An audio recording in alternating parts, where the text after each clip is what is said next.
Assalamualaikum warahmatullahi wabarakatuh. Halo anak-anak, bagaimana kabarnya hari ini? Semoga kita selalu dalam lindungan Allah Subhanahu wa Ta'ala. Sebelum kita belajar pada hari ini, alangkah baiknya kita membaca basmalah terlebih dahulu.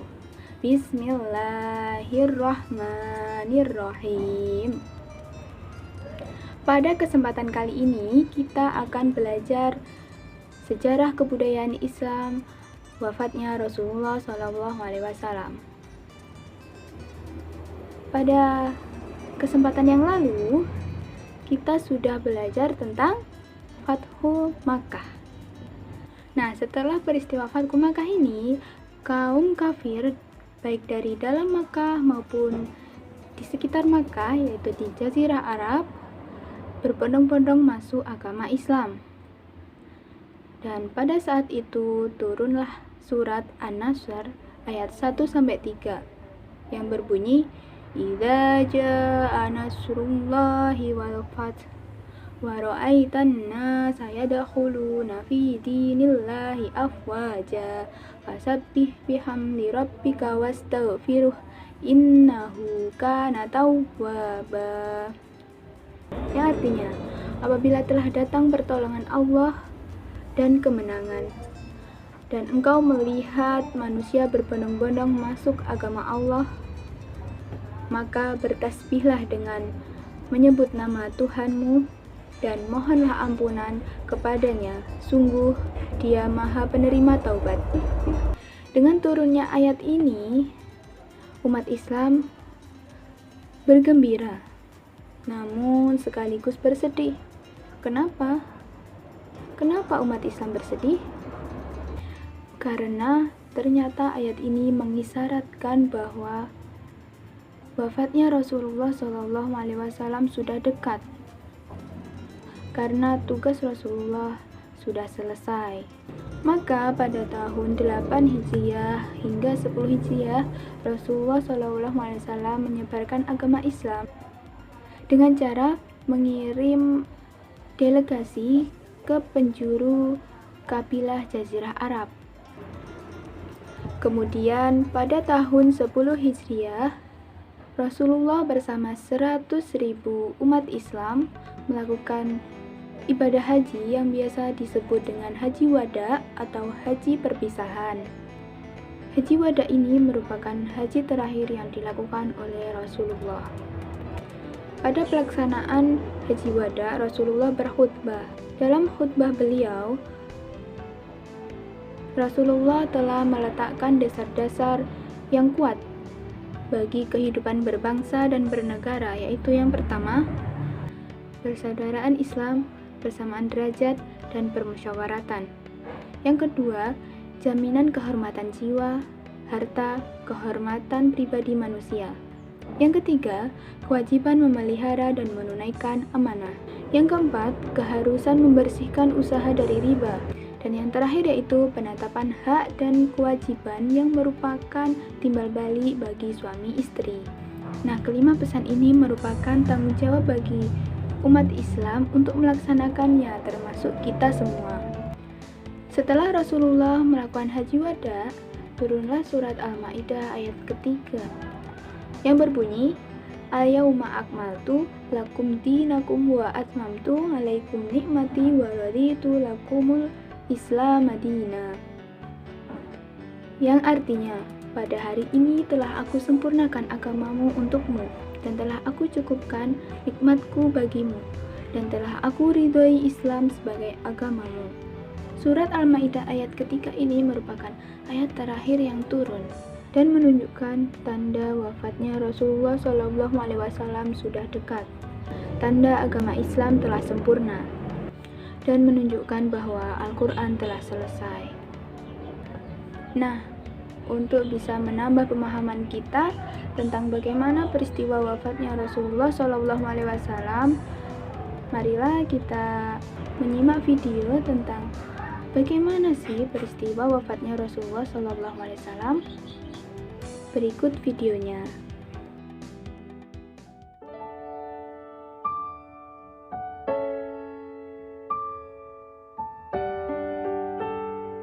3 bulan setelah melakukan haji wada, Rasulullah SAW sakit demam.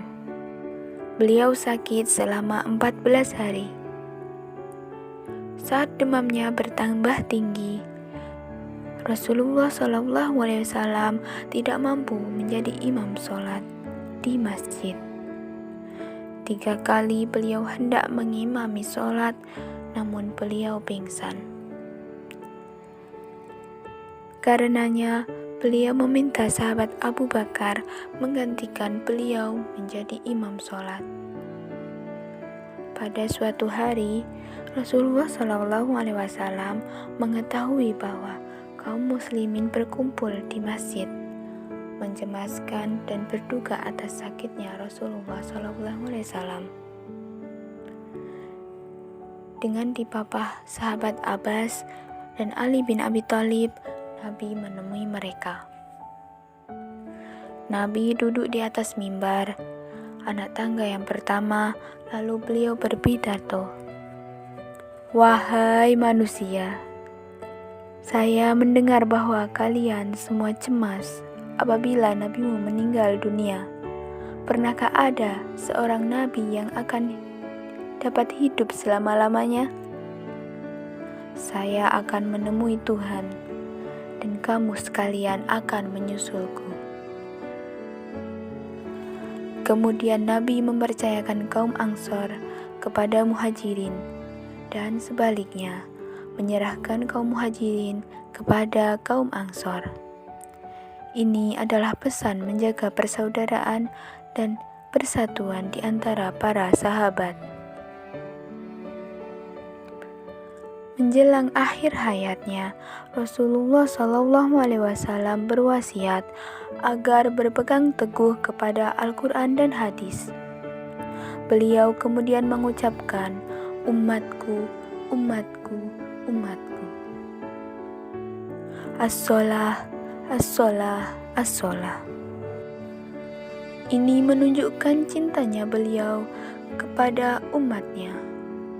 Begitu agung cinta Rasulullah SAW sampai menjelang wafat pun beliau masih mengingat umatnya. Dengan ungkapan tersebut, Rasulullah SAW berpesan kepada umatnya agar jangan pernah meninggalkan sholat. Sholat harus senantiasa didirikan dan tidak boleh ditinggalkan. Sholat sangat penting bagi umat Islam karena menjadi tiang agama. Akhirnya, dengan mengucap kalimat tauhid seraya berdoa agar mendapat ampunan dan rahmat Allah Subhanahu wa taala, Rasulullah SAW pun wafat pada hari Senin tanggal 12 Rabiul Awal tahun 11 Hijriah dalam usia 63 tahun. Wafatnya Rasulullah SAW sangat mengejutkan bagi para sahabat. Meskipun mereka sudah diberi nasihat Rasulullah SAW, akan tetapi mereka tetap terkejut dan merasa sangat sedih. Sahabat Umar yang terkenal sebagai pahlawan yang gagah berani juga merasakan hal yang sama. Begitu juga dengan sahabat-sahabat yang lain. Namun, sahabat Abu Bakar sangat bijaksana dan arif. Di tengah-tengah kesedihan dan perasaan yang serba panik dan kalut dipenuhi rasa tidak percaya, Abu Bakar berpidato. Wahai manusia, barang siapa yang memuja Muhammad, Muhammad telah wafat. Tetapi siapa yang memuja Allah Subhanahu wa taala, ia hidup selama-lamanya, tidak akan pernah mati. Kemudian Abu Bakar membaca firman Allah surat Ali Imran ayat 144 yang berbunyi, وَمَا مُحَمَّدٌ إِلَّا رَسُولٌ قَدْ خَلَتْ مِنْ قَبْلِهِ الرُّسُلُ أفإن مات أو قتل انقلبتم على أعقابكم ومن ينقلب على عقبيه فلن يضر الله شيئا وسيجزي الله الشاكرين. Yang artinya, dan Muhammad hanyalah seorang rasul. Sebelumnya telah berlalu beberapa rasul. Apakah jika dia wafat atau dibunuh, kamu berbalik ke belakang atau murtad? Barang siapa berbalik ke belakang, maka ia tidak akan merugikan Allah sedikit pun. Allah akan memberi balasan kepada orang yang bersyukur.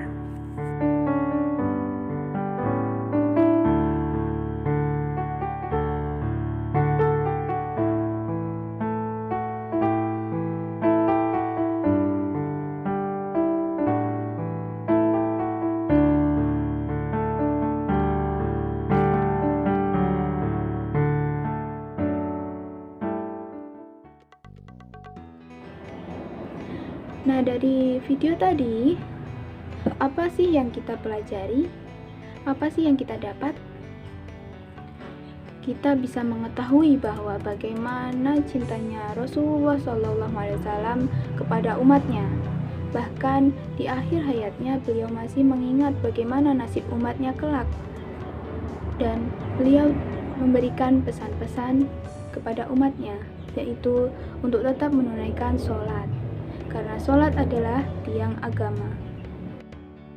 Nah, jadi kita sudah mempelajari bagaimana peristiwa wafatnya Rasulullah SAW.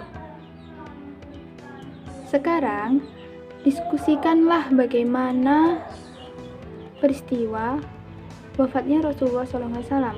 Mulai dari tanda-tanda wafatnya Rasulullah hingga pesan-pesan apa sih yang diberikan Rasulullah SAW kepada umatnya.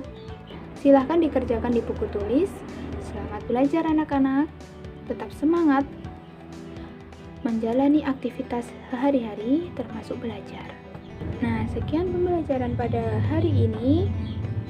Semoga apa yang saya sampaikan bisa bermanfaat untuk kita semua. Sebelum kita akhiri pembelajaran pada hari ini, alangkah baiknya kita membaca hamdalah bersama-sama.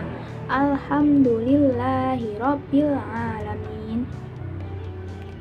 Sekian dari saya. Apabila ada kurang lebihnya saya mohon maaf. Wassalamualaikum warahmatullahi wabarakatuh.